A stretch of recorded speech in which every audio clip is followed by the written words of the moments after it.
দিলীপ গুজৰালে উপসভাপতিৰ দায়িত্ব লোৱাৰ কাৰণে আমি সকলোৱে আনন্দিত আৰু বিশেষকৈ আজি বিশ্বনাথ চাৰিআলিৰ কাৰণে গৌৰৱ। আৰু দিলীপে দীৰ্ঘদিন ধৰি পেলাই জাতীয় সংগ্ৰামখনত অকল গোৰ্খা জনগোষ্ঠীকে প্ৰতিনিধিত্ব কৰা নাছিলে। তেওঁৰ যিটো মানে বহল চিন্তাধাৰা বা গোটেই সমাজখনক লৈ আগবাঢ়িব পৰা এজন ল'ৰা আৰু আমাৰ লগত দীৰ্ঘদিন ধৰি পেলাই একেলগে সংগ্ৰামখনত আছে।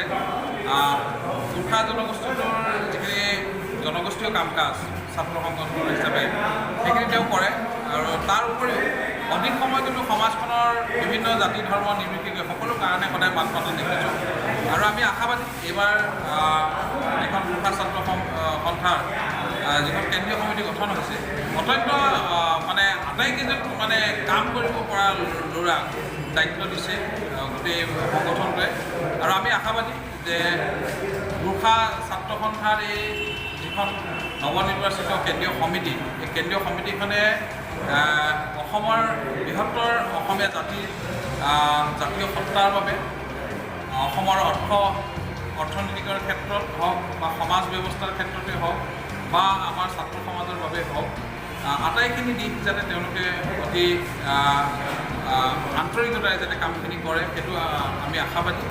আৰু দিলীপ গুজৰালৰ বিষয়ে যিমানেই কওঁ আচলতে কম হ'ব।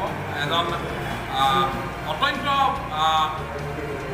অসমীয়া জাতিটোৰ কাৰণে কাম কৰিব পৰা ল'ৰা আৰু যথেষ্টখিনি জ্ঞান আছে, যিখিনি জ্ঞানে আচলতে সমাজখনক আগবঢ়াই নিব পাৰিব বুলি আমি ভাবোঁ আৰু সদায় আছোঁ। আমি তেখেতলৈ আন্তৰিক শুভেচ্ছা জ্ঞাপন কৰিছোঁ আৰু নতুন যিখন গোৰ্খা ছাত্ৰ সন্থাৰ সমিতি সেই সমিতিখনলৈও আমি সকলো কেন্দ্ৰীয় সমিতিৰ সকলো সদস্যক আমি আন্তৰিক ধন্যবাদ দিছোঁ যে দিলীপ গুজৰালক আজি তেওঁলোকে উপসভাপতিৰ নিচিনা এটা পদত অলংকৃত কৰিছে আৰু নিশ্চয় আমাৰ বিশ্বনাথৰ কাৰণে গৌৰৱ।